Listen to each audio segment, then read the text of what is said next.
सोचना कल भी जुर्म था और आज भी जुर्म है। ज़मीन का सारा खेल ज़िंदगी का खेल है और ज़िंदगी का सारा खेल दाने और पानी का खेल है। झूठ ज़िंदगी की सबसे बड़ी ज़रूरत है, लेकिन अगर कभी कभी सच भी बोल लिया जाए तो कोई बुरी बात नहीं।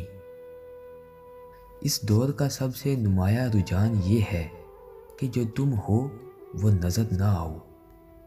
बद अखलाकी की कई किस्में हैं और उनमें से एक किस्म खुश अखलाकी भी है। मोहब्बत की कई किस्में हैं और उनमें से एक किस्म नफ़रत भी है। जहल की कई किस्में हैं और उनमें से एक किस्म इल्म भी है।